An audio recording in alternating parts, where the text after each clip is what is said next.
Hi, this is Brian Duncan, and I'd like to just say that I am not responsible for anything Wildman and Steve say on the air. Play my music, though. You are about to listen to the intersection of faith, talk, and music. The Wildman and Steve show starts right now.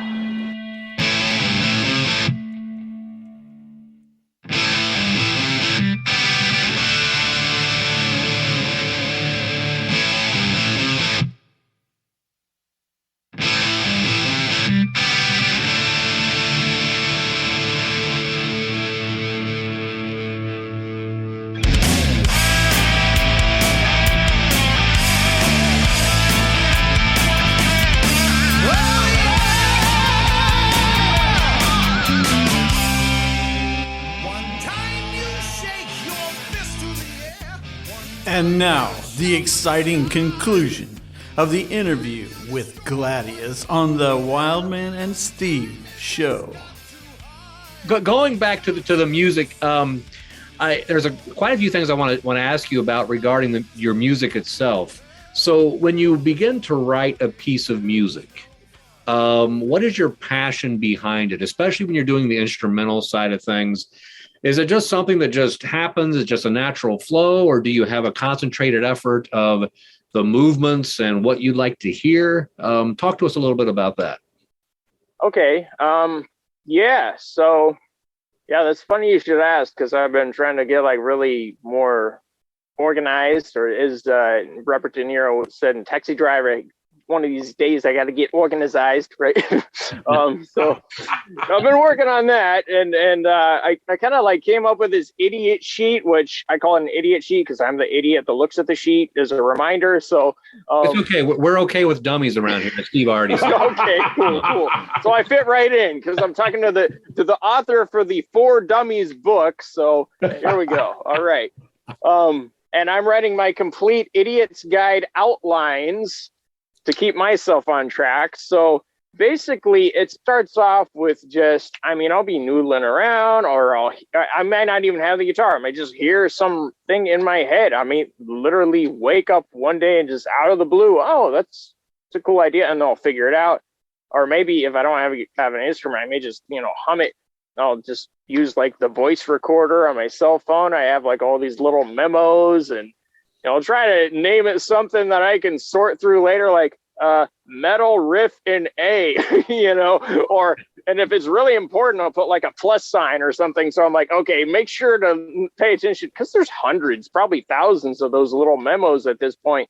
And from there, just kind of, eventually have a few, like, I think these go well together. And sometimes I come up with 2 or 3 back to back, just, right off the bat. But eventually, so starts there, kind of work them into an arrangement, and then I don't use like standard notation or tablature or anything like that. I'm just writing out like the arrangement. So I'll say like intro 4 times, verse 1 3 times, chorus 1 4 times, whatever. And then after I'm done figuring out all that, then I go through and figure out, well, what's the actual tempo, and I'll document that. And then once I've got like an arrangement that I'm really happy with, and I've nitpicked the living daylights out of it, and I've got all the tempo changes and all the key changes and all that stuff worked out, then actually break out the real audio gear.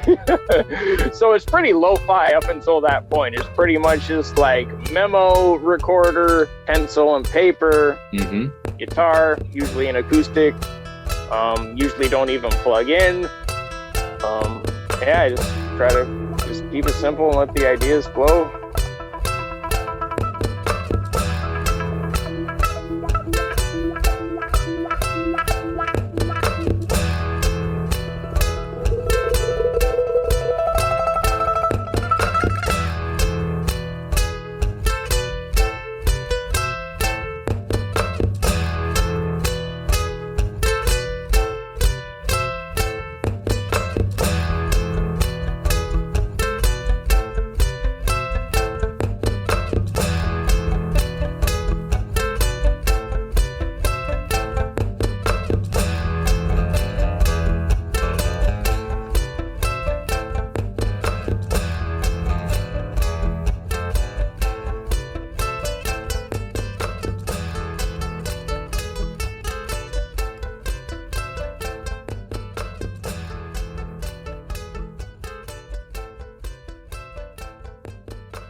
So about the genre of the music that you do, which is one of the reasons why you're on this show. I don't know if anyone's ever labeled us before, Steve, but if they were to label us, it's the two guys that love the 80s, 70s, 80s classic rock sound. And that's what drew me to you originally when I was able to find you online. I was like, oh, hey, there's this guitarist, and he's shredding just like the 80s. And, I appreciated that. Why that particular genre? Why that style? Or did you even think about that at the time? But just where did that come from, and why are you fitting in that era? How did I get so into like the 70s and 80s rock vibe? Is that what you're asking? Yeah. And you're still there, which we cheer on because we don't want it to go away. Thank you. Yeah. I like to think whether it's from the 70s or 80s or 1700s, I like to think that quality is timeless, and I draw from stuff that came out, maybe last month, maybe last century, maybe last millennium, but, all over the place. But I think, growing up, like when I first got into guitar, I was just exposed to whatever was popular at the time, whatever like in the 90s and 2000s alternative rock and stuff that maybe my friends were listening to. And I was like, that was like enough to kind of get my foot in the door. But then I turned on the oldies channel or the 70s rock station, and I heard Purple Haze by Jimi Hendrix, and I heard Led Zeppelin, and I heard all this other stuff, and I'm like, whoa, where has this been all this time? It's like, some of these more recent bands, like they had guitar and they had some pretty rockin' riffs, but a lot of the classic 60s and 70s and 80s guitar playing on the records just blew that stuff out of the water. I was like, man, this is where it's at. You're like, this is the real deal. And so, I think it started with stuff like, of course, Randy Rhoads and Metallica and Hendrix and Zeppelin and I mean the list goes on and on, but yeah, just listening to everything and just going, that's really what just kept pulling me in, I guess. Especially, I think it was really like Randy Rhoads and Eddie Van Halen that made me want to play lead guitar. And specifically Van Halen's Eruption was like the challenge. Are you up to this? Can you do? And I was like, all right, I'm going to get the tools. I saved up and I bought not the right guitar, but I bought a Gibson SG. It was comfortable in my hands. Most people would probably buy an Ibanez or a Strat to shred on, but hey, whatever.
Okay, let's go to the phones. Caller, are you there? Yes, this is Vincent Bonifront. Okay. Yes, my good man. I found my way today to GerdaMusic.com. Yes, great company. Yes, I know that. They do find exemplary ways of touting their commodity. Sure. I think. Anyhow, I was just contemplating a thought today. Okay, go ahead. Well, in the old days, people used to laugh at those who still had vinyl records. Right. And now vinyl is coming back. I see from looking at this site. Yeah, vinyl is lately making a strong comeback. Well, I was just thinking. Yes, Vincent. What were you thinking? I was just thinking. My, have the tables turned. Oh my. Did you see what I did there? Vinyl, tables turn, tables. too droll. Enjoy the return of vinyl with Resband's faithfully restored classics and Disciple the very first time on vinyl. Go to girdermusic.com today and don't forget to use the code WildmanandSteve for 10% off your entire order. Go there today. You see, my good man, it's a play on words. You know, vinyl records play on turntables and... Yeah, yes, yeah, I get it. Yeah, thank you for calling, Vincent. It's just too much. Yeah, yes, thank you. So Mozart pops down in the the late 20th century. He pops down in 1977, maybe 1985. What band do you think Mozart would have been most likely to play with in the 70s and 80s? Because, and I'm saying, I've never thought about asking this question before because you bring such a breadth, like you said. You might be drawing on something that was 5 minutes ago or 5 centuries ago. So you've got this real breadth to your musical background. So it's an interesting question. Who would Mozart have played for in the 70s and 80s?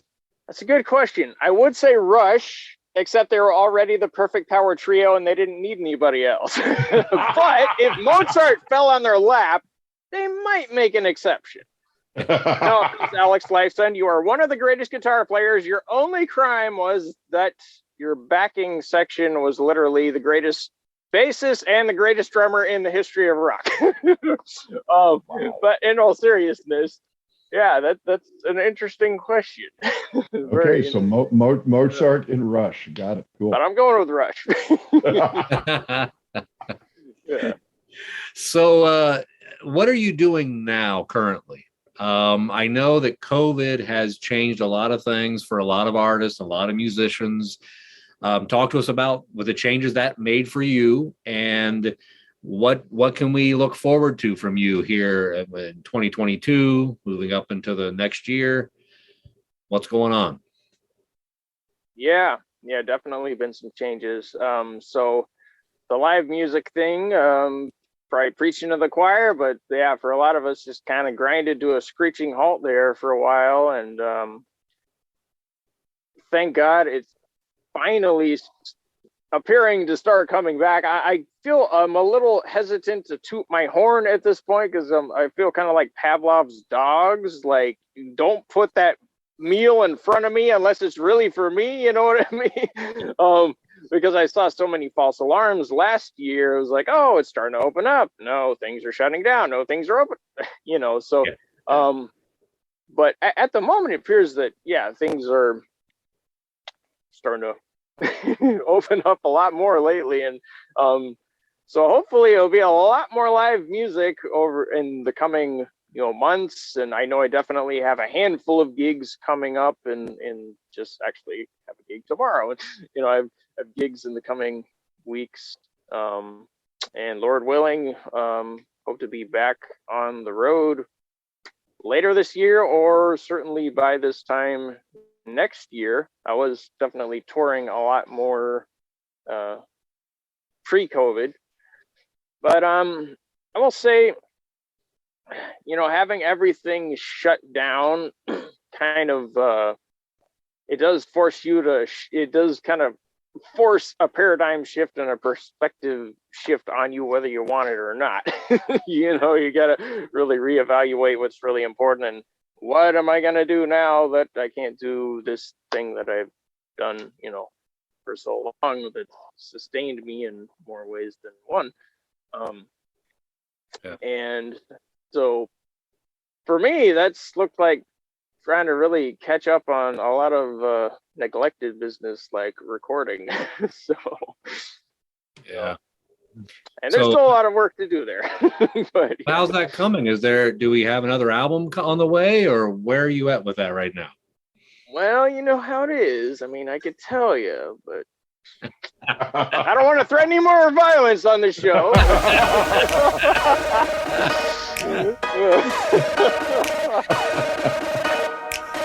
Pack up your bags, we're living today. You don't need your clothes, but your body can stay. We make the place go boom. We make the place go boom. 'Cause when the club's going up on a Tuesday, we'll be bringing it down on Tuesday. We make the place go. We make the place go. We make the place go.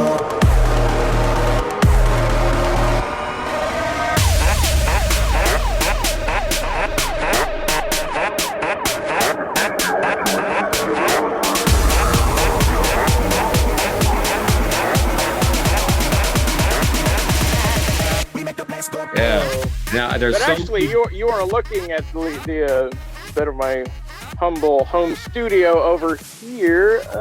Can you see that? Okay, so we've got my pedal board here, which also comes with me on stage. I've got some old school analog rack gear over here, and this is my recorder. I have kind of a love-hate, mostly hate relationship with computers. And so I tend to use other gear whenever I can, whenever it's feasible. I think there's a danger, not only the ergonomics, all the button clicking, the mouse and that stuff doesn't really agree with my hands too well. But I think there's also just a danger from the creative standpoint of producing with your eyes, whereas audio is something that you should produce with your ears because you can't really see it anyways. Having said that, I mean, there are definitely practical uses in editing and post-production. Oh, I can see where the clipping is. Like, there it is. Zoom it, okay, that it has its uses, don't get me wrong. And I do use it for some of that stuff. But definitely for, the tracking of the instruments, as far as I'm concerned, this is the way for me to go. This seems a lot simpler. Okay, good. You don't have to worry about a million menus and software crashing on you constantly and all that stuff. Well, we'll save that headache for post-production. So we're all interested to know, because Steve and I have had this discussion a couple of times. Are you a vinyl guy at all? Oh yeah, actually. I don't know if you can take a gander at that. Down there. Yeah, we can see that. Got a little bit of the vinyl collection. That's mostly some classical stuff there. Yeah, definitely into the vinyl and the analog. Actually, I don't know if you can see what this is on the camera there. Not quite. This is that a reel-to-reel? It is. Wow. It's a I see it. Yes. Okay. Oh, dude. Forgot I had a cup of tea there.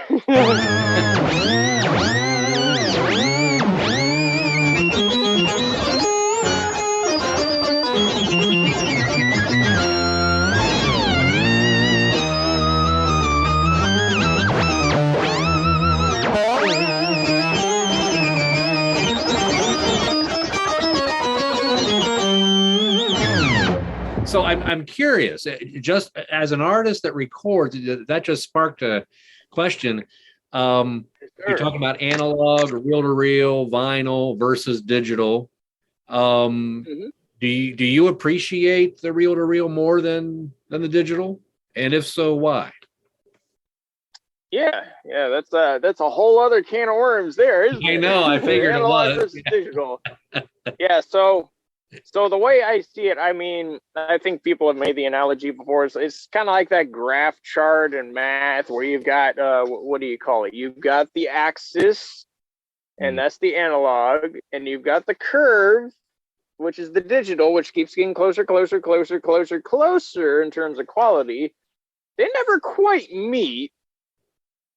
So as far as if we're talking about like the sheer sound of it, I'm definitely an analog fan. And I did actually record. This thing is currently out of commission, so it needs some work. The tape deck, but I have definitely recorded to that before. And before I had that, I recorded to a cassette back in the day.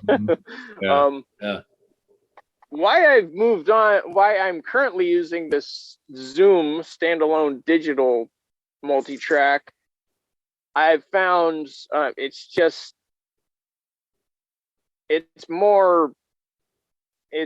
easier. It's just more practical to just get it. I can get a clean sound. I can punch in and punch out seamlessly. I don't have to worry about maintaining and cleaning the tape heads and all that kind of stuff constantly. Not to mention it's knock on wood currently working and the other one isn't. So that's definitely a factor. But I mean, 24-bit digital, if you do it right, can still, sound pretty darn good. And I think a lot of it depends on how you're using it and what you're running into it also. So at the end of the day, I think you can pretty much use any gear and in the right hands, use the right way, you can still get great results. Having said that, of course, gear can make a difference.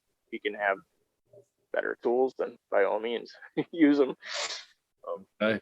So, yeah, so it's kind of a balance between what's efficient and what's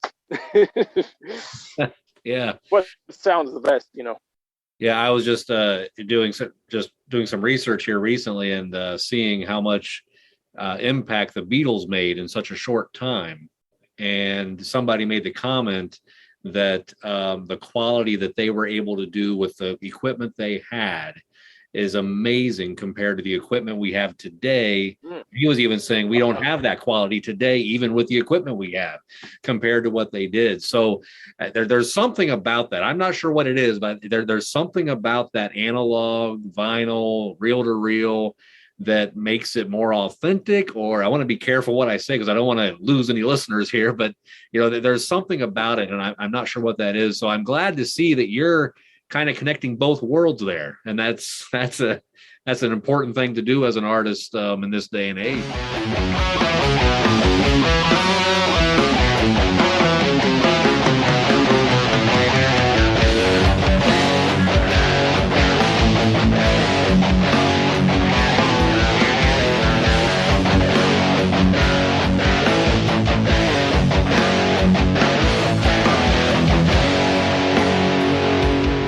So it is time now for, as what Steve alluded to earlier, it is time now for Wildman's on the spot question.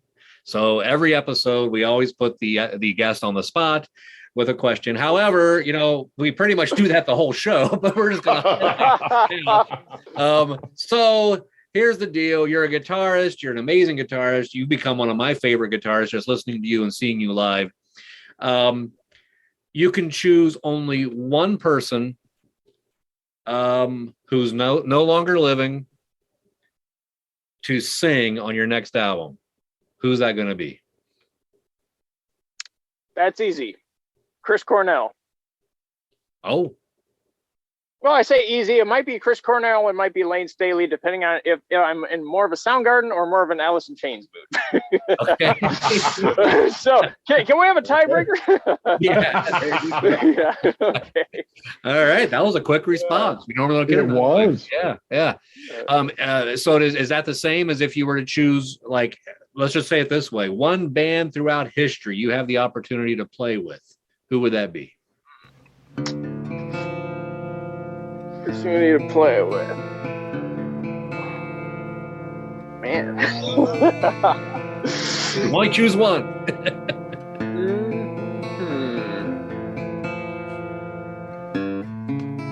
Rush. There you go. There you go. Yeah, gotta go with Rush. Yeah.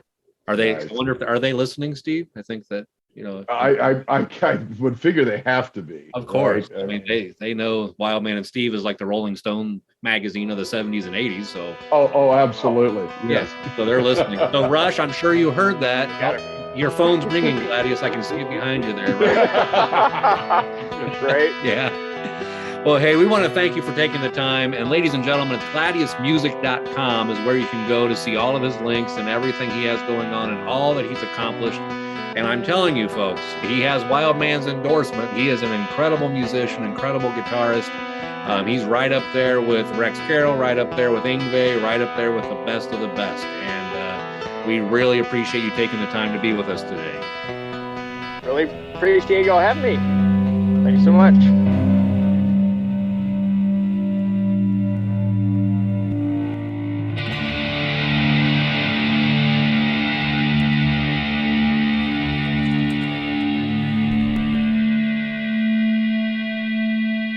It was an honor to interview Gladius. First, because he's an outstanding guitarist, one of the best I have ever heard, seriously. But secondly, because of his incredible story of needing surgery on his hands. A guitarist needs their hands, and with multiple surgeries, he continued to pursue and didn't give up, and now is playing again. You know, at times we think we know what our life will be in the future, but we really don't. He didn't know this was going to happen. We do not know what the future holds, but God does. We are to simply put our faith and trust in Him and nothing more. And that's all. Thank you for listening, everybody, and we will see you next time.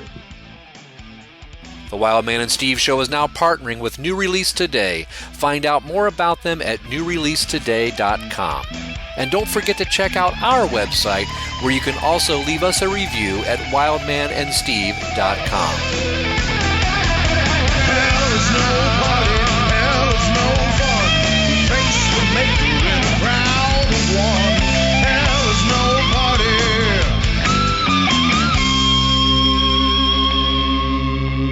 That sounds like rock and roll to me.